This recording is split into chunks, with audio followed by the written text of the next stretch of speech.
Akkam jirtu kabajamoota fi jaalatamtoota hordoftoota biiftuu Oroo akkuma jirtanitti nageenyi keenya kan kabajaatiif kan jaalalaa isin hagaa'u isin jenna itti aansuun oduu sa'a kana qabannee dhiyaannee jirra. Hangadhuma sagantaa kanatti nu wajji turaan affeerraa kenna kun biiftuu Oroodha keessan jajjabeeffadha. Laayik sheer godhuu hin dagatina. Kallattimaan gara mata duree oduu amma qabadheetti yeroo dabru oduun jalqaba.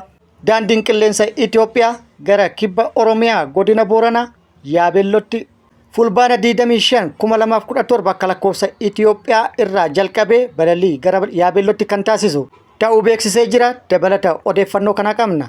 Oduun itti aanu bosonni harannaa bulluq mancaafamuun sadarkaa hammaataa irra dhaqqabuu jiraattonni himanii jiru. Akkasumas bosona harannaa bulluq haa baraarru jechuudhaan jiraattonni waamicha taasisanii jiru. Dabalata odeeffannoo kanallee isiniin kenna. Oduun itti aanu godina Booranaa aanaa Wucaaleetti hidhattoonni naannoo Somaalee daangaa Oromiyaa ce'anii haleellaa raawwatanii lubbuu namaa galaafatanii jiru. Akkasumas haleellaa raawwataniin namoota hedduu madeessuu jiraattonni himanii jiru. Dabalata odeeffannoo kana qabna. Oduun itti aanu mootummaan bilisummaan miidiyaa dachaadhaan yookaan dachaa hedduun dabalee jira yoo jedhu qorannoon gaggeeffame mul'atu akkasii miti jechuudhaan dura dhaabbatee jira. Dabalata odeeffannoo kanaa isiniin kenna. Oduun inni bira waraanni bilisummaa Oromoo weerara daangaa Oromiyaa irratti raawwatamaa jiru walqabatee ibsa baasee jira. Ibsa baaseen mootummaan humnoota hanga funyaanii hidhachiisuudhaan uummata irratti weerara akka raawwatan taasisuu saaxilee jira. Keessattuu lixa Oromiyaa godina Horroo Guduruu Wallaggaatii fi Wallagga Bahaa aanota garaagaraa irratti tibbana bifa haaraan weerara humnoota finxaaleeyyiin raawwatame mootummaan deeggaree kan raawwachiise akka ta'e ibsee jira. Dabalata isaa isiniin kenna. Oduun itti aanu oduu oolmaa Oromiyaati. Oduu oolmaa Oromiyaati waraanni bilisummaa Oromiyaa bakkoota garaagaraatti haleellaa humnoota mootummaa irratti raawwateen injifannoo argadhe jedhee jira. Dabalata odeeffannoo kanallee isiniin kenna. Guutuu oduu wajjin isin wajjin kan turu ani Bariisoo Ganamooti. Guutuun oduu wal duraa duuban akka itti aanu kanatti isiniif dhiyaatan wajji tura. Oduun kun oduu gammachiisaadha. Duraan dursinee uummata keenya kan kibba Oromiyaatiin baga gammaddan jennaan. Daandiin qilleensa Itoophiyaa hagayya 25 irraa kaasee Yaabeellootti balalii ni jalqaba jedhamee jira. Daandiin qilleensa Itoophiyaa hagayya 25,2017 akka lakkoofsa Itoophiyaa irraa kaasee gara kibba Oromiyaa Boorana magaalaa Yaabeellootti akka balalii jalqabu beeksisee jira. Daandiin qilleensa Itoophiyaa gara Yaabeellootti balalii torbaanitti guyyaa 3 taasisuuf karoorfatuu fi qophii taasisuu himee gatii tikeettii gadi aanaa yeroo muraasaaf turu bitachuudhaan maamiltoonni akka tajaajila argatan akkasumas gara Yaabeellootti akka waliin imalaniif hawaasa fi maamiltootaaf waamicha taasisee jira. Nutis akka miidiyaa kanaatti uummata keenya kibba Oromiyaa ka Booranaatiin carraa kana argachuun waan guddaadha. Baga carraa kana argattan baga gammaddan isiniin jennee jirra irra deebi'uudhaan. Oduun itti aanu bosonni harannaa bulluq mancaafamaa jiraachuu fi sadarkaa yaaddessaa irra gahuu jiraattonni himanii jiru. Jiraattonni mancaatii bosona harannaa bulluqiin walqabatee yaada maddeen odeeffannoo garaagaraatii kennaniin bosonni harannaa bulluq haala hammaataa keessa jira haa baraarru jechuudhaan waamichallee taasisanii jiru. Mancaatii bosonaa kana keessaa caasaan bulchiinsa gandaatii fi bulchiinsa aanaa harka keessaa qabaatu eeruudhaan miidhaa guddaa bosonicha irratti geessisanii jiru jedhanii jiru. Miidhaa isaan dhaqqabsiisaniin bosonni hektaara 100 hanga hektaara 500 gahu manca'ee jira. Kun immoo haala yaaddessaa fi sadarkaa hammaataa irraa geessisee jira jedhanii jiru. Yeroo akka biyyaatti uwwisa bosonaa guddisuu fi duula bal'aadhaan biqiltuun dhaabamaa jirutti bosona uumamni nuu kenne kan yeroo dheeraaf waliin turre mukkeen waggoota hedduuf jiraatan kan hawwata turizimii ta'an mancaasuun baay'ee nu yaachisee jira nutti dhagahamee jira jechuudhaan jiraattonni yaada kennanii jiru. Bosonni kun qabeenya uumama biyyattiiti. Isa kana namoonni muraasa fi namoonni dhuunfaa faayidaa dhuunfaa isaaniitii fi badii guddaa irraan gahanii jiru. Haala yaaddessaa irra gahee jira. Qaamni dhimmi ilaallatu dhimma kanaaf xiyyeeffannoo kennuudhaan hanguma hafeeyyuu haa baraarru jechuudhaan jiraattonni yaada kennanii jiru. Akkasumas qaamni dhimmi ilaallatu dhimma kanaaf yookaan rakkoo kanaaf xiyyeeffannoo kennuun dirmannaa barbaachisaa ta'e akka taasisan waamicha taasisanii jiru. Oduun itti aanu godina Booranaa aanaa Wucaalee keessatti hidhattoonni naannoo Somaalee daangaa Oromiyaa ce'uudhaan dhukaasa uummata irratti bananiin haleellaa namoota nagaa irratti raawwatanii lubbuu namaa galaafatuu fi madeessuun himamee jira. Tibba kana Oromiyaa kallattii hundaan itti marsuudhaan haleellaan kan irratti raawwatamaa jiru yoo ta'u lixaan bahaan kibba Oromiyaatiin haleellaan qindaa'an ajaja olirraa gadi kennameen haala fakkaatuun raawwatamaa jira. jedhanii jiru jiraattonni. Sababni isaas haleellaa kallattii hundaan Oromiyaa irratti raawwatamaa jiru kana mootummaan naannoo Oromiyaatti fi akkasumas kan federaalaallee cal'isee ilaaluun akkasumas haala nageenya naannichaatii fi uummata isaa eeguu dhabuu mootummaan naannoo Oromiyaa dhimmicha keessaa harka kan qabu argisiisa jedha. Kun akkuma jirutti ta'ee kibba Oromiyaa godina Booranaa naannawa magaalaa Wucaaleetti ijoollee loon tiksitu irratti hidhattoonni naannoo Somaalee daangaa Oromiyaa ce'uudhaan haleellaa raawwataniin lubbuu daa'ima ganna 11 galaafatanii jiru. Namoota 3 immoo madeessuu himanii jiru. Haleellaa kana immoo kan raawwatan guyyaa kaleessaa hagayya 27 2025 waaree booda aanaa Wucaalee bakka addaa Coobii jedhamutti akka raawwatan jiraattonni himanii jiru. Qubattoonni seeraan ala mootummaa naannoo Somaaleetiin deeggaraman daangaa Oromiyaa ce'uudhaan Oromiyaa keessatti gandoota seeraan ala hundeessuu fi bu'uuraalee misoomaa ijaaraa jiraachuu jiraattonni kan himan yoo ta'u, qubattoota seeraan alaa kana mootummaan naannoo Oromiyaatiif raayyaan ittisa biyyaa akka dura dhaabbatu irra deddeebiin gaafataa turanis deebii osoo hin argatin hafnee jirra. Amma immoo haleellaan nurratti raawwatamaa jira. Lubbuun namoota galaafatamaa jira jechuudhaan jiraattonni yaada kennanii jiru. Qubannaan seeraan alallee labsii mootummaa naannoo Somaalee tibbana labse booda cimee itti fufee jira jedhanii jiru jiraattonni.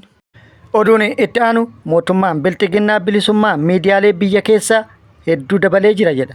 Qorannoon gaggeeffame immoo faallaa kanaa ta'uu saaxilee jira. Obbo Kadir Maammoo gargaaraa itti gaafatamaa waajjira paartii bilxiginnaa naannoo Oromiyaati. Bilisummaa miidiyaa waggootan 7 darbe dachaa 3 fi 4 dabalee jira jedha. Qorannoon gaggeeffame immoo lakki akkasii miti jechuudhaan dhugaa jirtu saaxilee jira. Qorannoon akka addunyaatti gaggeeffame immoo gaazexeessonni Itoophiyaa sodaawwan nageenyaa dhiibbaa siyaasaa fi akkasumas qormaata naamusaa ogummaa jidduutti rakkachaa jiru jechuudhaan saaxilee jira. Qorannoo haaraa qorataa lammii Noorweey Taariyyee Sheerdaaliin barreeffame Fooyoo Miidiyaa Inistituut kan ifoomse yoo ta'u, Itoophiyaan biyyoota addunyaa gaazexeessitootaaf baay'ee sodaachisoo ta'an keessaa ishee takka ta'uu ibseera. Akkasumas sadarkaa ol aanaan dhiibbaan siyaasaa fi doorsisni ogummicharra gahuu ifoomsee jira. Qorannoon kun qaama qorannoo Global World Journalism Study WGS yoo ta'u, bara 2023 hanga 2024tti gaazexeessitoota Itoophiyaa 363 irratti gaggeeffameera. Akka qorannichi jedhutti waggoota 5 darban keessa dhibbeentaan 26.7 kan ta'an seeraaf dhiyaatan yeroof to'ataman yookaan immoo hidhaman kan jedhe yoo ta'u, akka addunyaatti rakkoo wal fakkaatan kan mudatu dhibbeentaa 3.7 qofa. Mootummaan xiyyeeffannaan nu hordofaa jira kan jedhan dhibbeentaa 46 yoo ta'an, seeraan ala miidiyaa hawaasaa fi weebsaayitii isaanii irraa kan odeeffannoon fudhatame yookaan immoo irratti cufame dhibbeentaa 38.6 ta'uu gabaasee jira. Qocholloon saalallee jiraachuu ibsuun kan hammaatu garuu miidiyaa mootummaa irra harka 2 kan dhuunfaa keessatti ta'uu ifoomsee jira. Akkasumas Itoophiyaan madaaliiwwan nageenya biyyoota gara dhumaa 5 keessatti argamti jechuudhaan qorannichi kan ifoomse yoo ta'u, CPJnis nageenyaan walqabatee gaazexeessitoota Itoophiyaa keessatti dhiibbaa kallattii garagaraan irra gahuuf yaaddoo akka qabu ibsuun akeekkachiisee jira. Dhumarratti dhaabbanni Reporters Without Borders jedhamu akka kaa'etti Itoophiyaan walabummaa pireesii addunyaatiin biyyoota 180 keessaa sadarkaa 140ffaa irratti argamti jedhee jira. Oduun itti aanu godina Geediyootti balaa sigigaa lafaatiin lubbuun namoota hedduu darbuun himamee jira. Balaa sigigaachuu lafaa godina Geediyoo aanaa Raapheetti mudateen lubbuun namoota 9 darbuu poolisiin godinichaa beeksisee jira. Balaan kun halkan kaleessaa sa'aatii 5tti ganda Caraqaa fi Haroo jedhaman keessatti mudachuu ajajaan poolisii godina Geediyoo Inspektar Birruu Maariqoos mirkaneessee jira. Namoonni lubbuu dhabanis 3 dubara yoo ta'an 6 dhiira jedhamee jira.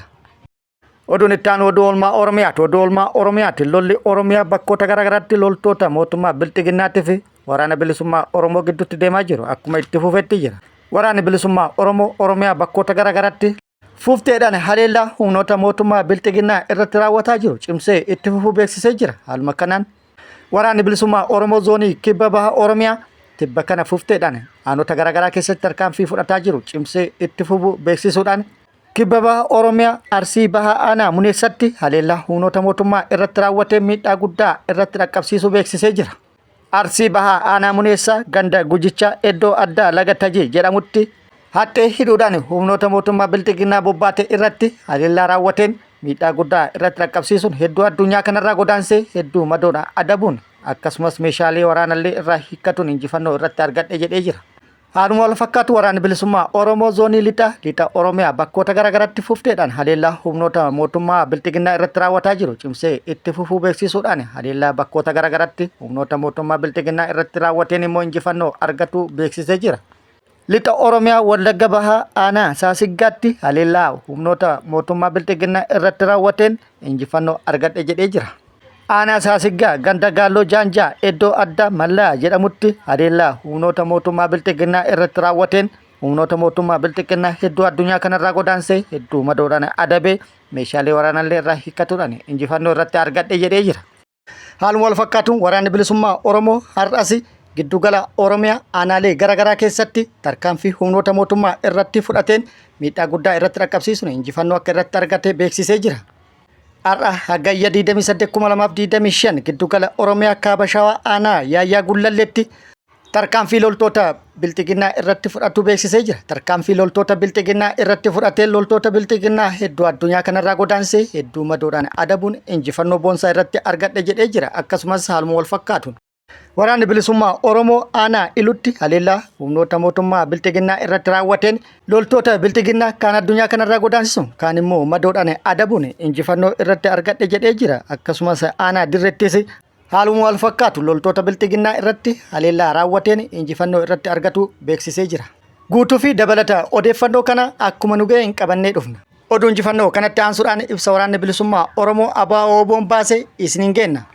Waraanni bilisummaa Oromoo ABO'n weerara tibbana bifa haaraan lixa Oromiyaa godina Horroo Guduruu Wallaggaatti fi Wallagga Bahaa aanota garaagaraa irratti humna finxaalessaa hanga funyaanii hidhateen raawwatame ilaalchisuudhaan ibsa baasee jira. Waraanni bilisummaa Oromoo ibsa baaseen mootummaan biltiginnaa humna finxaalessaa qindeessuun gurmeessuun hanga funyaanii hidhachiisuun meeshaalee fi loojistikii hunda guutee fi bifa haaraan duula bal'aa deeggarsa mootummaatiin weerara bal'aa uummata Oromoo irratti akka raawwatan taasisee jira jedhee jira.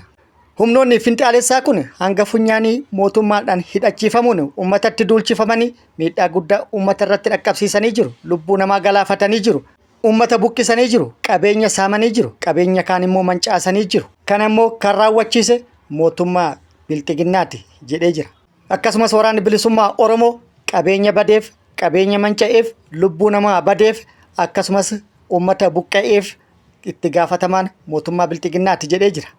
Ibsa kana yoo baasu ragaa qabatamaa irratti hundaa'ee ta'uu isaa ibsuudhaan waraanni bilisummaa Oromoo weerara uummata Oromoo irratti kallattii hundaan baname kana qolatuuf qophii ta'uu ibsuudhaan akkasumas uummata Oromoo weerara qindaa'aa qaama mootummaatiin irratti baname kana irraa qolatuu fi rakkoo irratti dhaqqabuu danda'u irraa baraaruu fi kan qabsaa'u akka ta'es beeksisee jira. Kun ibsa waraanni bilisummaa Oromoo kenne gabaabsinee kan dhiyeessine yoo ta'u dabalata isaa yeroo itti aanutti qabannee dhufna.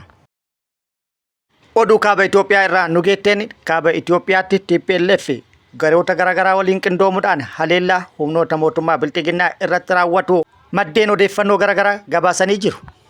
TPLF faannoo waliin qindoomuudhaan bakkoota garaagaraatti mooraa waraana mootummaa yookaan kaampii waraana mootummaa irratti haleellaa raawwatuun beekamee jira.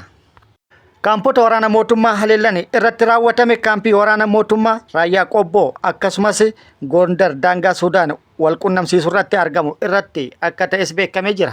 Haleellaa raawwatame kanaan humnoota waraana mootummaa biltiginnaa irratti miidhaan guddaan akka dhaqqabee fi moorota haleellan irratti raawwatame keessaa guutumaan guututti akka yaafamanis maddeen odeeffannoo garaagaraa gabaasanii jiru. Kabajamoota fi jaalatamtoota hordoftoota biiftuu Oroo oduu namaaf qabadde kan hanga ammaa kana guutuu oduu wajjin isin wajjin ka ture ani Bariisoo Ganamoota hanga yeroo itti aanutti deebinee wal agarrutti nageenyi Rabbi isiniif haa baay'atu. Nagaatti nu turaan immoo hawwii kennaa nagaatti nu tura.